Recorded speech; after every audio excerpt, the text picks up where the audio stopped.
Whoa. Hi, everyone. Thank you so much for this enthusiastic welcome. It's so nice to have you, everyone. I mean, thank you so much for being here. It's the third conference of the Women for Change session at Change Now, and we're thrilled because every time it's a blast, and it's thanks to you. Thank you so much. Oh my God, I mean, the best friends in the world, they are all shouting at the, you're so amazing. Well, let's deep dive right in, if you will. What are we going to talk about today? I'm sure that at least one person in this room who has felt the potential impact that their decision, their choice may have on someone else's life. A budget allocation, an investment, a recommendation, giving credit to someone who deserved it, an advice. Try to think about it. You know, that gesture that may change someone's life. And in creating this session, we asked ourselves, what can we do more to make, you know, those women more than just visible? How can we do that? And don't get me wrong, because visibility is the first step towards a fair future, because it allows to amplify voices, to make sure that everyone has a seat at the table, a place in the conversation, so it's very important. But we wanted to go a bit further, and that's what we are going to do today together. This time, we wanted to engage our audience, you, all of you. We wanted to engage this wonderful community that is being brought here at the summit. Because we want to show you guys that each and every one of you has the keys to positive change in your hands. Really, and it's not phrase-making, it's true. And, well, actually, we have the keys to this positive change together when we put our hands together. But anyway. So I do have a question, and you can vote by a raise of hands. Have you ever heard of sponsorship before? Oh, that's not too bad, actually. OK, that's cool. Well, there's a lot of terminology, but let's agree on one definition for today. Sponsorship is the next step up from mentoring. When we try to define it, we say that it's that helping relationship in which powerful people use their personal resources, their personal power, their personal influence to put a woman not just in the spotlight, but in a key role. That makes a difference. So all that, be it in private organizations, public institutions, governments, NGOs, in the innovation space, everywhere. It's about recognition, it's about sorority, it's about solidarity. Because making visible is crucial, but making visible to the right people is even more important, because the right people can actually make a difference. And you guys, you're part of these people, but because believe it or not, we all have something to change somebody's life. So think about this woman who, thanks to your article or your nomination, was able to gain funding and visibility with target audience that were crucial to her project. Think about it. Or think about this colleague whose skills you praised to managers so that she can be given the opportunities, the budget, the place she deserves internally. Or think about that friend to whom you introduced a high-level contact of your network so that to help a project grow. We all have those cases around us, or at least we should be able to have them, because we all have something to share. A bit of light, a bit of influence, a bit of power, to shine even more together. So today we want to give you some keys. We want you all to leave this room with a few tips to enhance your power to change things, but also with a concrete roadmap of what you can do to become great sponsors. Because again, believe it or not, you can be a great sponsor. So we will showcase, we will, put on this stage some of the women who are a great source of inspiration for us. And I'm saying some of them, because obviously we can't put them all on this stage and even more on the summit, but give us some time. And so it's the first step at our scale. You'll get to meet them. And before I leave the stage to our amazing speakers and pitchers, and to our wonderful moderator, Joan Michelson, I would like to give credit to someone who has been working with me for a few months. She's called Mathilde Galina. She's right here. And I just want to say, Mathilde, thank you for your light. Thank you for your hard work. You've been an amazing friend, and nothing would have been able without you. So thank you so much. Have a great session.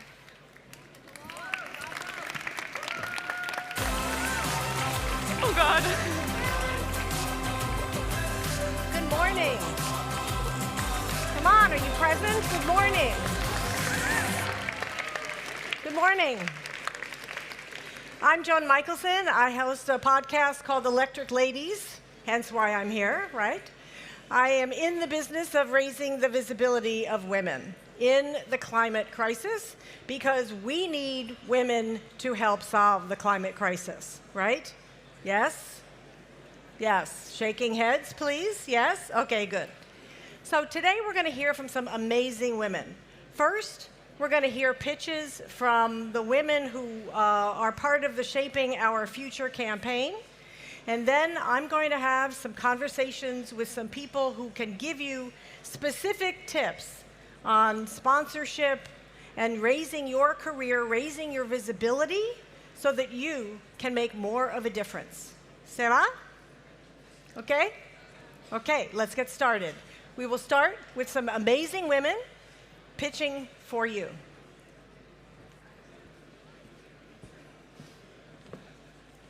Okay, who is first?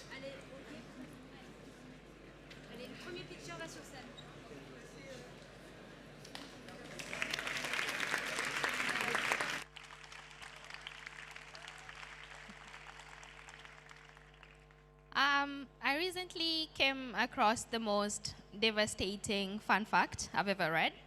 And the details of it was a 5-year-old boy smoking 5 packs of cigarettes a day is what is the equivalent of household air pollution in low-income communities in Africa, Southeast Asia, and Latin America. My name is Charlot Magayi. I'm from Kenya. I grew up in Mukuru. It's one of the biggest slums in Nairobi. I was orphaned at a very early age. So by 10, I was already a total orphan. And at 16, I became a teenage mom. So I had to drop out of school to figure out a way to fend for myself and my young daughter. So I got a job selling charcoal. It was also the only fuel I could afford. So my daughter and I kept suffering from respiratory tract infections. And when she turned 2, she suffered a very severe burn injury caused by a traditional stove. This sparked my interest in providing a better cooking technology for my community. I wanted to empower women to be able to provide solutions, but also fight the high cost of fuel that my community was facing. In Africa alone, we have over 1 billion people, and about 750 million of us rely on solid fuels to cook. This results in 1 million deaths every single year. These numbers just keep rising too, because no one's doing anything about it, anything of significance.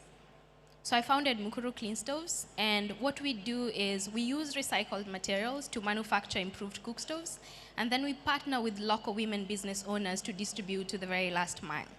We've sold about 275,000 within the last 6 years, impacting the lives of over 1.5 million Kenyans who now benefit from cleaner air within their homes. But, thank you.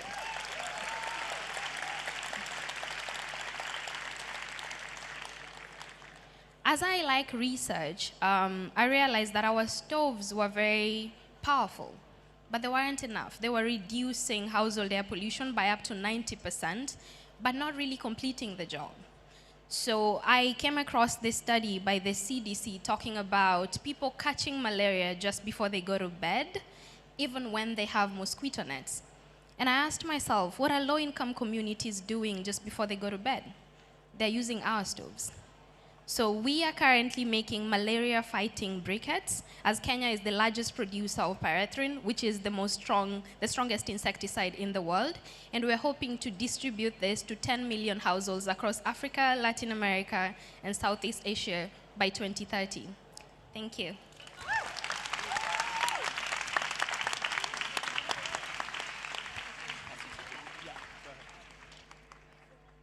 Hi, everyone.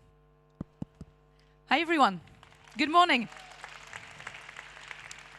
My name is Heïdi Sevestre, and I'm a scientist. What I study is a world that is disappearing. I study ice in the most remote corners of the world, in the polar regions, up north in the Arctic, down in Antarctica, high up on the highest mountains of the world. Today we know that glaciers are some of the very best indicators of climate changes. The more we burn fossil fuels, the more glaciers disappear. And today 2.5 billion people depend on the meltwater from ice and snow. We desperately need to spread the word on the importance of these glaciers. Let me tell you about a country I care deeply, deeply about. The country of Colombia. You wouldn't think of ice in Colombia, but actually there are still tropical glaciers left in the country. Small glaciers high up on these volcanoes. But in Colombia, nobody knows about the glaciers. And if you don't know about them, how can you care? How can you want to preserve them? So with my organization, the Last Tropical Glaciers, we want people to care. Because if science is not communicated, it has no impact. So how do we do this? We want to create the first digital archives of these landscapes. We want to map these glaciers in 3D using 360 technology to give this database to the local scientists, to the local population. Because as Baba Dioum said, a Senegalese engineer, you protect what you love what you understand, and you understand what you are taught. And this is exactly what we want to do. We want to collect the best possible material to not only be of use for the local scientists, but also make sure that we never forget how important these glaciers are. Because for the glaciers of Colombia and all the other tropical glaciers of the world, in East Africa, in Papua, there are still glaciers in those regions that will inevitably disappear. But it is not the case yet for the glaciers of the Himalayas, for the glaciers of the Alps, for the glaciers of Alaska, of the Andes. These are the glaciers we can still save. So by learning the process in Colombia, by mapping these glaciers, making sure we never forget about them, let's make sure that we don't give up on the glaciers of the Himalayas, the glaciers of the Alps, and make sure we don't forget the 2.5 billion people who need the meltwater from these glaciers. Thank you very much. Thank you.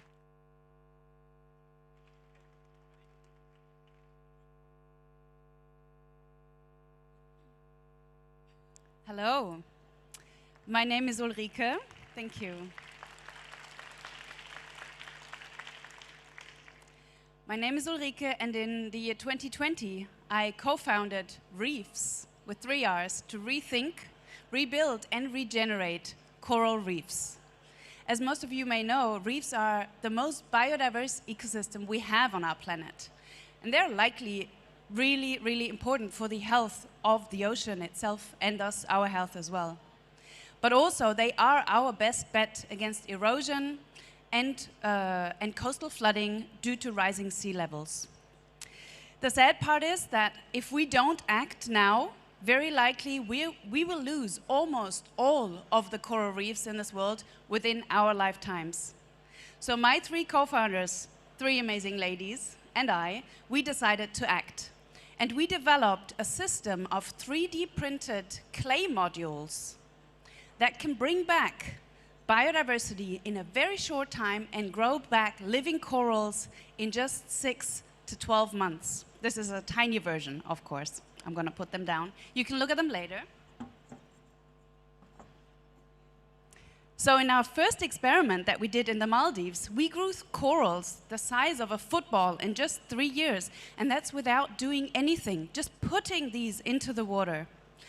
Then we printed 230 of these, about that size, and we built a 15 cubic meter reef in Colombia on the island of San Andres. That's now thriving with life. And all we have to do is put this structure into the ocean. Nature will take over and bring back abundant life wherever we will put this. So now that we know that this works, we're starting to scale this up.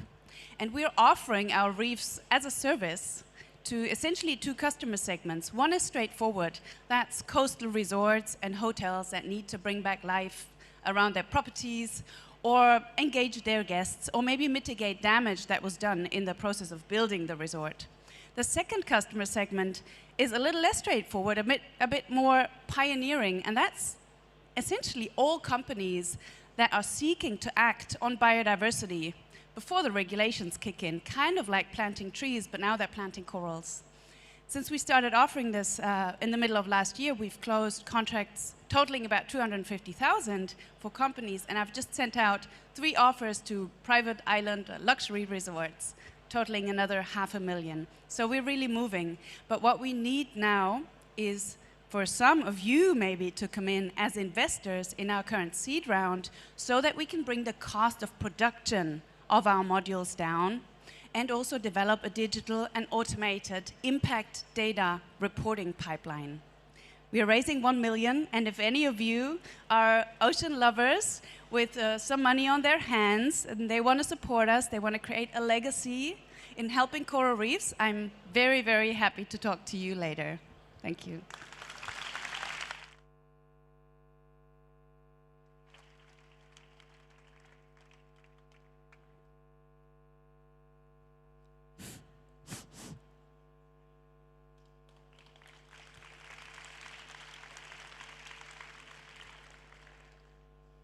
Come on, everybody, we stamp on the ground. Can you do it a little bit harder? Can you feel how hard it is? Can you imagine a healthy orange tree growing on this type of soil? I cannot. 100 years ago, there were many nutrients in our food than today. What our grandparents ate was healthier than what we eat today. Our landscapes are drying up. Soils are sick, hard as rock, exactly what the ground you stamped on with your feet. Worldwide, we're losing 10 million hectares of good soil every year. With it, we are losing plants, animals, and forests. We don't even know what is hidden under our feet. In a teaspoon of good soil, just this amount, there are more animals and fungi than people on the entire earth. There are 8 billion people on their planet, just in a teaspoon. Imagine. With soils, we are also losing the second carbon reservoir on the land and on Earth after the ocean, releasing huge amount of carbon dioxide into the atmosphere. At betterSoil, the company, our startup, we make sick soil strong and healthy again. How do we do it? We combine newest research with indigenous knowledge. We have 4 principles: agroforestry, compost, biochar, and soil management. Soils are hungry as we are. We need to feed them like we feed our bodies. We collect bio-waste and turn it into betterSoil booster. It's our superfood, a natural fertilizer for healthy soils. Does it work? Yes, it does. Last year, we made a recipe for pistachio trees in Iran and feed them with our betterSoil booster. Already after 6 months, the leaves were bigger, greener, and healthier. At betterSoil, we are 16 people from 5 nations. So in different experience, soil science, sustainable agriculture, marketing, digital solution, and economics. This is the most important part for a farmer, economic. Our vision is healthy soil, healthy people, healthy climate. This way, carbon dioxide is stored back to soil again. Farmers harvest more, and soil can live once again.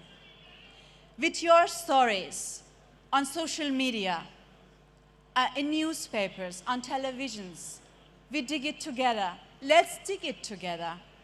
With your financial support for our startups in Malawi, in Iran, in Kenya, we can produce more betterSoil booster. We can also hire more staff to work with farmers and make the world a little bit better for everyone.